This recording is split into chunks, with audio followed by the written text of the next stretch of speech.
Di sini, saya akan menjelaskan tentang piutang wesel dan diskonto. Sebelum lanjut, kita mengenal dulu piutang wesel. Wesel atau promise adalah tagihan yang dilengkapi perjanjian tertulis. Jika timbul dari kreditur disebut wesel, sedangkan jika inisiatif pembuatan perjanjian tertulis itu timbul dari debitur disebut promise. Wesel adalah perintah tertulis dari kreditur ditunjukkan kepada debitur untuk membayar sejumlah uang pada suatu tanggal yang telah ditentukan kepada pembawa surat. Promise adalah surat sanggup bayar, sama seperti wesel. Promise berbeda dari surat pengakuan hutang biasa. Kalau surat pengakuan hutang hanya merupakan bukti atas hutang seseorang, tetapi dalam promise ada suatu persetujuan untuk melakukan pembayaran atas jumlah yang ada pada promise tersebut. Jadi, wesel adalah surat tertulis yang ditunjukkan oleh kreditur kepada debitur, sedangkan promise adalah surat kesanggupan bayar yang ditunjukkan debitur kepada kreditur. Masih tentang pengertian piutang wesel. Piutang wesel merupakan item neraca yang mencatat nilai wesel yang menjadi utang suatu bisnis dan harus dibayar. Wesel tertulis memberi pemegang atau pembawa hak untuk menerima jumlah yang tercantum dalam perjanjian hukum. Wesel merupakan janji tertulis untuk membayar tunai kepada pihak lain pada atau sebelum tanggal tertentu di masa mendatang. Jika wesel tagih jatuh tempo dalam waktu 1 tahun, maka wesel tagih tersebut diperlakukan sebagai aset lancar di neraca. Jika wesel tagih tersebut tidak jatuh tempo hingga tanggal yang lebih dari 1 tahun di masa mendatang, maka wesel tagih tersebut diperlakukan sebagai aset tidak lancar di neraca. Adapun jenis wesel. Yang pertama, wesel berbunga, yaitu wesel yang mempunyai tingkat bunga yang ditetapkan. Dalam wesel ini, jika kita melakukan transaksi, kita akan menghitung berapa bunga yang akan kita bayarkan. Yang kedua, wesel tanpa bunga, yaitu wesel yang bunganya sudah termasuk di dalam jumlah nominalnya, sehingga bunga tidak dinyatakan secara eksplisit. Nah, di pilihan kedua ini, wesel tanpa bunga, kita tidak harus menghitung bunganya karena sudah tercantum atau termasuk di dalam jumlah nominalnya.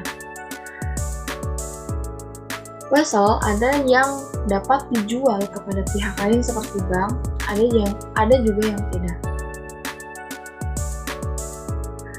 Dalam contoh soal, pada tanggal 5 April 2020, PT Dohyun menjual barang dagang secara kredit kepada toko putra sebesar 7.500.000 yang harus dilunasi tanggal 5 Mei 2020. Tanggal 15 April 2020, PT Dohyun membuat surat kepada toko putra sebagai berikut.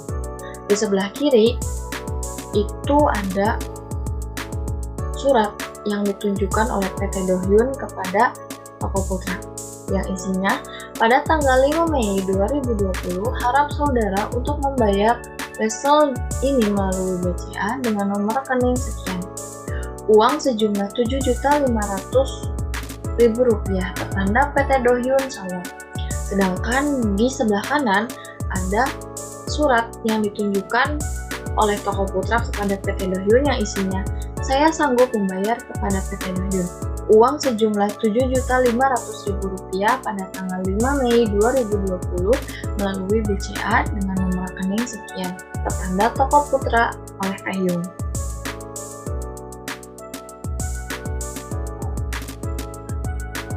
Jadi, di sebelah kiri saya itu ada wesel tagih yang ditunjukkan PT Dohyun untuk PT Toko Putra. Di sebelah kanan itu adalah promise yang sudah tadi dijelaskan di awal yang ditunjukkan oleh Toko Putra untuk PT Dohyun. Promise yang sudah dijelaskan tadi di awal, promise adalah surat kesanggupan bayar.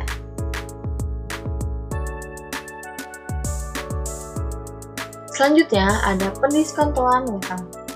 Mendiskontokan wesel adalah meminjam uang di bank dengan menggunakan wesel sebagai jaminan. Bank akan memberikan pinjaman, tetapi dikurangi dengan bunga yang diperhitungkan selama jangka waktu diskonto. Bunga yang diperhitungkan inilah yang disebut dengan diskonto. Nah, adapun cara menghitung diskonto seperti berikut. Bunga sama dengan nilai jatuh tempo dikali tarif diskonto dikali periode diskonto. Sekali lagi, bunga sama dengan nilai jatuh diskonto dikali tarif diskonto dikali periode diskonto. Nah, adapun yang perlu diperhatikan dalam pendiskontoan adalah penentuan tanggal jatuh tempo. Jadi, kita jika menghitung tanggal jatuh tempo, tidak boleh kurang dan tidak boleh lebih. Yang kedua, ada perhitungan diskonto atau bunga. Yang ketiga, hari diskonto. Dimulai dari tanggal pendiskontoan sampai dengan tanggal jatuh tempo. Contoh soal. Toko Taeyong memiliki wesel tagih dengan nilai 400 juta rupiah.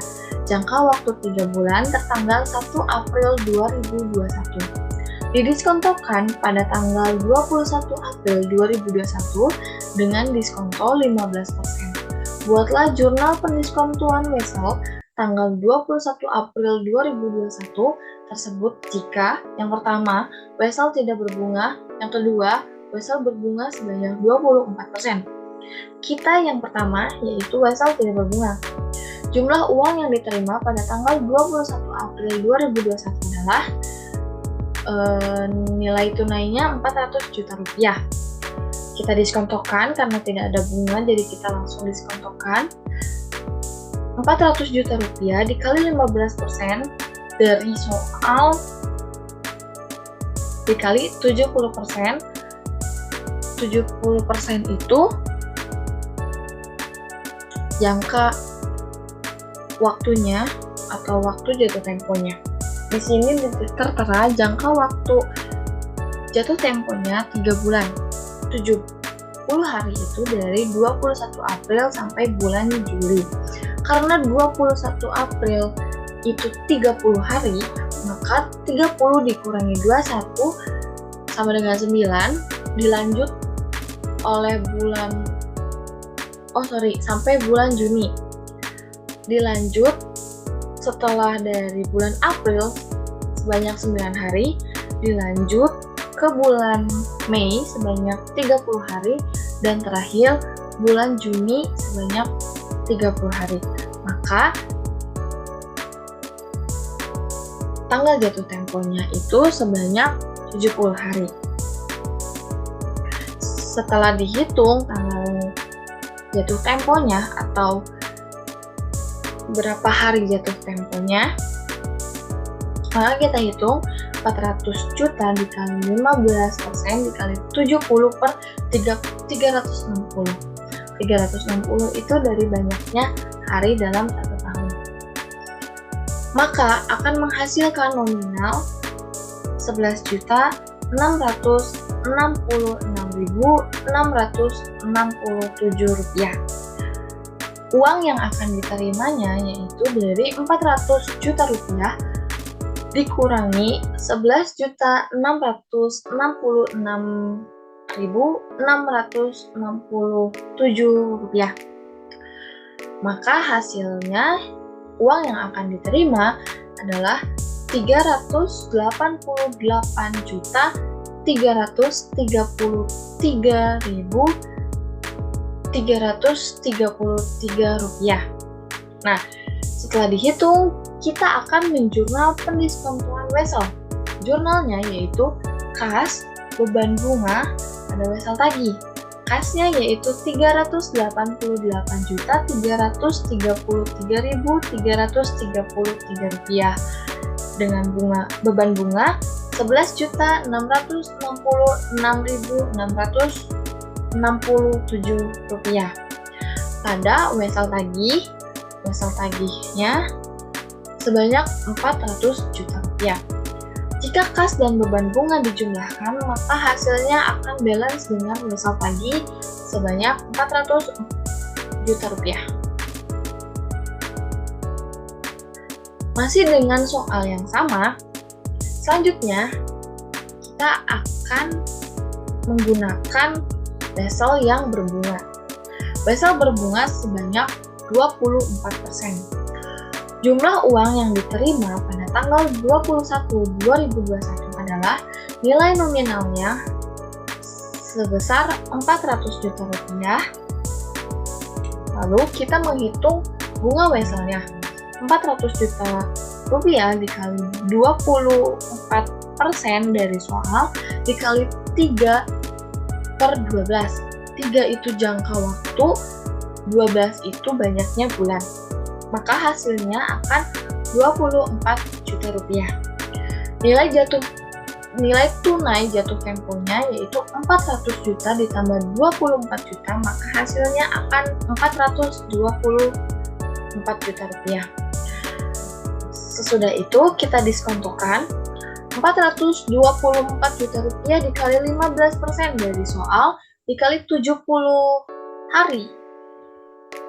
Dari soal 1 kita hitung per 360 hari, maka hasilnya 12.366.667. Nilai tunai pendiskontoan itu dari 424 juta dikurangi 12.366.667 rupiah. Maka hasilnya adalah 411.633.333 rupiah. Sesudah dihitung, kita menjurnal. Jurnal pendiskontoannya adalah kas, wesel tagih, kas pada wesel tagih, dan pendapatan bunga. Kasnya sebesar 424 juta rupiah, wesel tagihnya sebesar 411.633.333 rupiah. Pendapatan bunganya 12.366.667 rupiah. Jika wesel tagih dan pendapatan bunga dijumlahkan, maka hasilnya akan balance dengan kas sebesar 424 juta rupiah. Alhamdulillah, pembahasan tentang diskonto dan piutang wesel telah selesai. Maaf bila ada kekurangan. Wabillahi taufiq wal hidayah. Wassalamualaikum warahmatullahi wabarakatuh.